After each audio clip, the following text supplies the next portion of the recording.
Hindi ko alam kung anong meron dito sa lugar na to sa'yo. Basta isa lang ang alam ko. Manloloko ka! Krista, wait lang kasi! Let me explain! Makinig ka muna sa akin! No, let me Krista, go! makinig!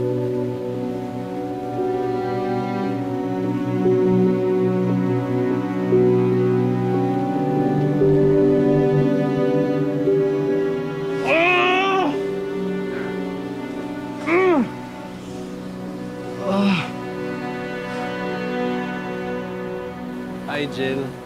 Sorry kung nabigla ka sa call ko, ha. Pero gusto ko lang mag-apologize sa lahat ng mga nasabi ko sa yung mga masasakit na salita. Hindi ko naman talaga mini-mean yun. And I'm really sorry. Sana ma-accept mo yung apology ko. Hi. Hindi, wala naman. Gusto ko lang mag-apologize, Sam. Kaya I know binastos kita dati.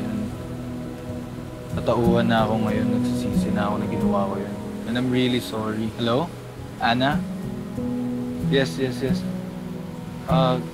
I'm sorry na nabigla ka, ha? Pero gusto ko lang mag-apologize. April, wait. Before may end yung call, gusto ko lang mag-apologize. Yes, I know the damage na nagawa ko sa'yo. Please, sana mapatawad mo. Okay. Bye.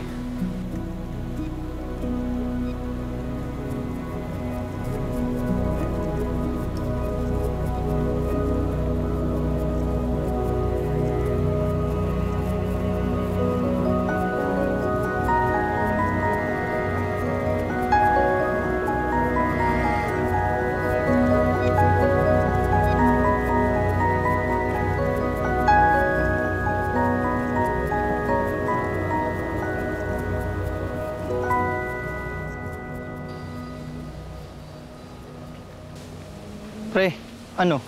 Alis ka na? Sorry, Brad, sa lahat. Ikaw kasi napakawalang yamo eh. Pero alam mo, nung una, bilib na bilib ako sa'yo.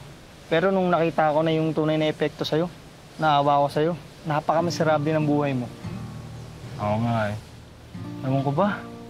Ayoko naman maging halimaw na ganito eh. Ngayon alam ko na. Natuto na rin ako. Tsaka sa susunod na balik ko dito, ibang tao na ako. Mas matino na. Buti naman natuto ka na. Sorry, Brad, ah. Alam ko namang tinamaan ka rin kay Sue, eh. Uy, Brad, ano? To, ang OA mo naman. Sige na nga, halika dito. Oh! Ayan. Uy, ano ba? May pa-bonus ka pa kay Sue.